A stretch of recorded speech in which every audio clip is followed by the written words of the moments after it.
a suspect. Hanging with the killers in the projects. Taylor on a barrel, keep quiet. Catch a nigga slipping from behind.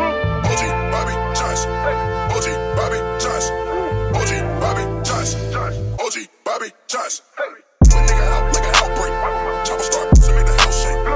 What's poppin', T Squad? It's me, Keisha, and I am here with today's All Tea, All Shade Real Housewives of Beverly Hills Season 12, Episode 10 review. First, I have some behind the scenes tea for you guys. So, Kyle Richards decided to give Garcelle a public apology while doing one of her Amazon Prime live videos.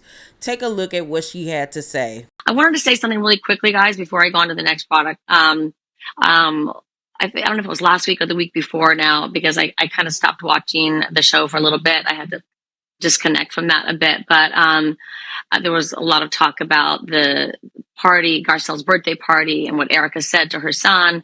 And then there was a scene with Dorit, PK, and my husband and me talking about it the next day.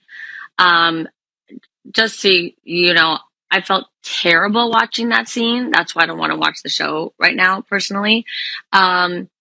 Because I never, ever, ever should have commented on something that I didn't even see. Obviously on the show, we do that. We get together the next day and we talk about the party the night before and all that. But I never should have commented on something that I had not even seen. And I felt terrible. You'd think after 12 years I would know better, but we screwed up. I did. I messed up. And my husband and I both, of course, apologized to Garcelle.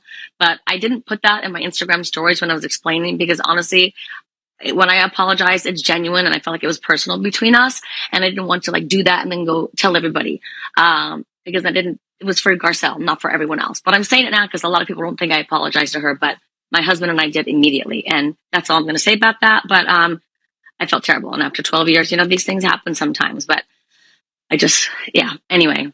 So sorry if I disappointed anybody in that moment. Nah, girl, you need to continue to watch the show so you can see how silly and ignorant, passive-aggressive, bullyish that you have been this season. You need to watch all of it. You don't need to run away from it. You need to watch it, because you have been showing your natural white ass this damn season. Kyle Flip-Flopper Richards. At this point, I'm also wondering, where is the public apology from Dorit and PK? Because y'all was sitting there cackling and laughing too. And Dorit, your ass was sitting there. So I didn't really understand why you was laughing and feeling like Erika needed a break so she gets a pass because she's finally opening up. Girl, all of y'all sounded like some Get Out type bullshit. All of y'all. And I feel like Kyle is only apologizing because she sees how she has gotten so much backlash from last week's episode and this week's episode. That's the only reason why she's apologizing, because she doubled down, not once, not twice, but 3 times on her stance with this situation between Garcelle and Erika. So miss me with that foolishness. But anywho, let's get into tonight's video. This week's episode picks up exactly where we left off last week, with Lisa Rinna butting her and her big lips into the situation between Sutton and Diana. She goes on to tell Sutton that Diana ain't really still feeling her after they had their little powwow and their little hug. Sutton is shocked by this because she really thought that they were on a better path. So Garcelle says to Kyle, I feel like you jumped ship real quick because, she always got something to say about something. Just shut up. And for you to be Sutton's friend, you always take everybody else's side on things except for her. You know what I'm saying? Even though you have the same opinion, much like last season, when it came to Erika and this whole court thing, you was just as nervous and shit about, is this going to affect you and your family? And then all of y'all let Sutton be the one to take the fall for everything. You jump ship. So Kyle says, I don't have issues with anyone, so we're all on the same ship. Girl, bitch, your ship is the Titanic because you are sinking. So Erika, once they go back inside, because everybody's cold, they go back inside and she asks for another drink.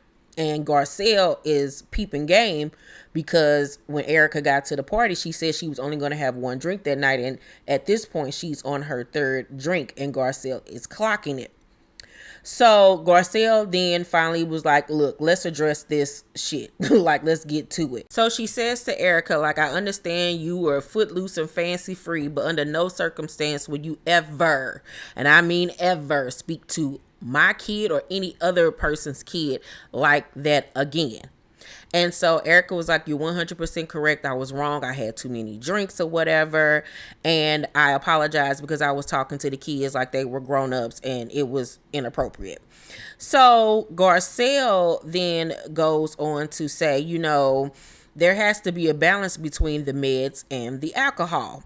And somebody needed to say it, because like, how are the Fox 5 or whatever they call themselves supposed to really be this girl's friend, but nobody's saying nothing that this girl is mixing her meds with alcohol, which is dangerous as hell. We have seen this tale too many times before in Hollywood and just in life, period. And nobody's saying anything about it because I guess y'all like the fact that she acting a fool on national television. Do y'all really care about y'all so-called friend and her health and her well-being? Obviously not. Then nobody's saying anything about it. And Garcelle and her ain't even that close. And even she was like, girl, you need to get it together. Like, this is not cute. Like, you could really do harm to yourself. So Kyle then makes a face like, well, and so Garcelle was like, well, what is the face for? And Kyle was like, well, I've known her for 7 years and never once have I seen her lose her composure. So I think she's allowed a little bump here. Bitch, what? You can have a little bump all you want on your time, but not on my dime and not with my kids. Are you insane? Like, the fact that she actually allowed those words to come out of her mouth and genuinely meant it. That's why I was like, I don't really feel like Kyle's apology was genuine. Kyle does not want to have any backlash or for people to call her racist. That's what that is about. Because like I said, she doubled down on this shit. I don't know how many times over the last 2 episodes that she didn't really feel like what Erika did was that wrong. Like, she was like, it's wrong, but ain't no but, bitch. If there's a but, then you really don't think that what she did was wrong. So Garcelle was like, this is what I mean by jumping ship, Kyle. I'm having a conversation with her. And Kyle was like, she's literally had like 2 and 7 years. Garcelle, but I'm not talking to you. I'm talking to her. Zip it. Shut up. Shut it up, please. And I'm so happy Garcelle finally found her backbone and has started to check these hoes and get into her bag with these bitches, because girl, it has been way overdue.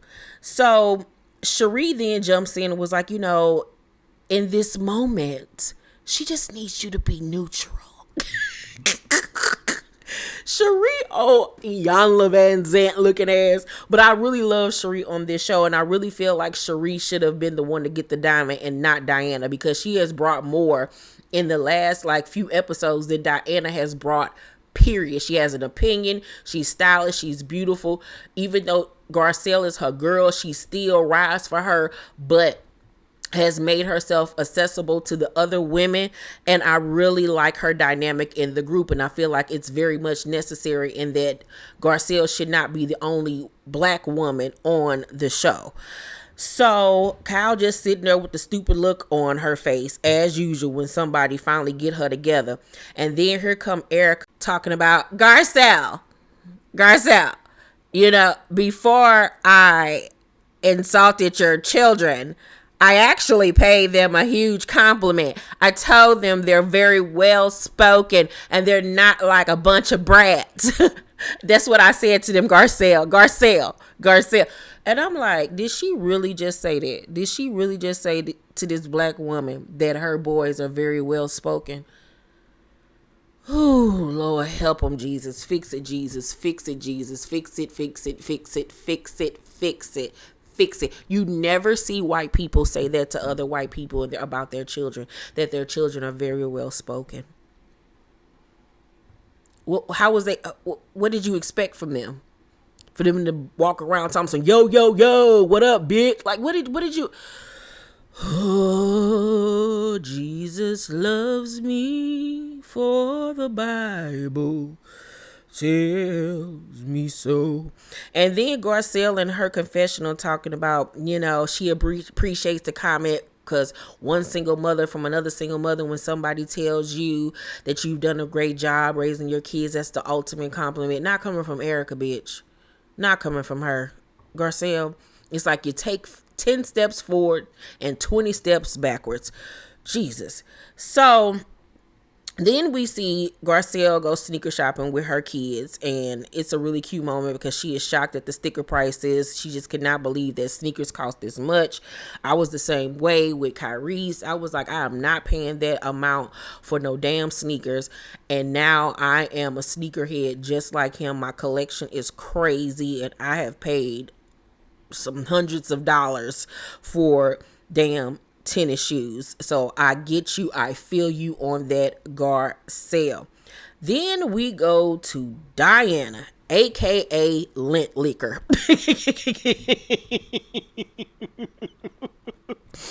That is her new name. We will no longer refer to her as Diana. From now on, it is Lint Liquor. I have saw you guys commenting in the comment section about how much this lady licks her lips, and I never paid attention to it. I guess because when I'm watching the episode, I'm looking at the screen and then I'm typing, looking at the screen, taking notes and all of this stuff. And I finally paid attention to it, and then I saw this meme that's on the screen on Instagram, and it about took me out because I'm like, this lady is literally a living lizard. You can't tell me this lady is not a serpent. She comes from the pits of hell. Because who licks their lips like this and so much? Like, who literally takes their tongue and licks all around their mouth when they're speaking? Like, do she think that she gonna start like foaming at the mouth, getting that like white stuff in the corners of her mouth? Like, what does she think is going to happen? Like, what is going on here? Sis, you need to get it the hell together. So Lint Liquor is at her home, one of her many homes, with her family, and her son Ennis is there. And Ennis has his girlfriend over to the house. And I look up on the screen and I'm like, is that Ava? Ava Dash, Dame Dash daughter? And I'm like, sure in the hell it is. I was like, Lord Jesus, they done got Ava. Not Ava. So I'm like, Lord Jesus, they done got Ava over there in the sunken place. What is happening here? I'm not liking this at all. And my suspicions were confirmed when Ava gets up to go fix herself a plate of food. And Ennis was like, give me some of that. Or I forgot how he said it, but he didn't say please. And it was like talking to the help.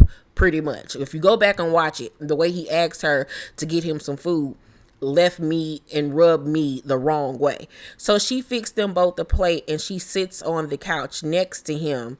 And as a mama, I would have checked him right then and there, because like, who is you talking to? Like, you don't talk to her like that. Like, what? So then they're having a family conversation, and then we see this boy with his legs in her lap, and she's rubbing his feet. And Diana then takes his feet out of Ava's hands and was like, no, you need to be rubbing hers. And he was like, I can do it all the time. Dame, come get your daughter. Damon Dash, come get your child. Because we all know that you would not stand for this bullshit. Come get your child. Come get your child. I don't like the way he talks to her. It seems like he like, it just seemed like he just treats her like she the help, and she's too goo gaga for this little white boy, that she don't understand like the microaggressions that's going on here. He could very well give her foot rubs or whatever, but no, no, I don't like it. Dame, get your baby, get your daughter. Kyle then meets up with Garcelle and Cherie to have drinks, and right off the jump, Garcelle brings up the conversation to Kyle about everything that happened with Erika. And Kyle was like, you also said she needs to control her drinking. It's been 2 times. And Garcelle was like, you don't think that could lead to an alcoholism? You don't think that's a problem? And I'm like, here we go. here we go. As soon as Kyle's face like dropped a little bit, I was like, Garcelle, here we go. So obviously this is going to be the thing that Erika is going to use to have an issue with Garcelle questioning whether or not she has an alcoholism problem or could possibly get an alcoholism problem. She's going to now take that and run with it to have this so-called beef with Garcelle. And I think that Garcelle personally is coming from a place of actual concern about her. Because it is very triggering and worrisome to see somebody who didn't excessively drink at first now starting to excessively drink all the time when you see them, and blatantly tell you that she's drinking while taking medication. Like, I don't understand why nobody else is saying anything about this. Like, her real so-called friends. Like, what is going on here?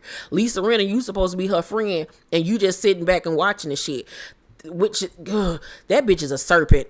That bitch is the spawn of Satan. Like, geez, oh no. Mm-mm. So, and I'm just looking at Kyle like, I know she can't wait to run back and tell Erika. Cannot wait. She had the look on her face like, as soon as I get in the car, I am calling her. So Kyle was like, I think that it's very dramatic. I think that's a very dramatic statement. And Garcelle was like, you don't think her trying to figure out her meds and drinking is a lot? So Sheree then jumps in, was like, if somebody said that to my son, it doesn't come across as a person in control to me. And no, it does not. Because if somebody spoke about or to Erika's son that way, she would have flipped the fuck out. So Garcelle in her confession was like, we need to do something before it gets too bad. And Sheree says to both ladies that she understands where both of them are coming from. And I appreciate that about Sheree. She seems like a very, open-minded friend where she gonna rock when you're right and tell you when you're wrong. And from a viewer standpoint, I understand where Garcelle was coming from with her worries about Erika. But at the same token, you just set yourself up to be ganged up on by these women because they are looking for a reason to have an issue with you because they're jealous of you. They're jealous of the fact that you have become a fan favorite, one of the network favorites, because they often go to Garcelle here recently for promos, for company events and everything like that. She has literally started to become like the new face of Beverly Hills. So I'm like, girl, you have just opened up a can of worms because these messy hoes is geared to go and try to blow this thing up like you're saying this girl about to be an alcoholic and this, that, and the third.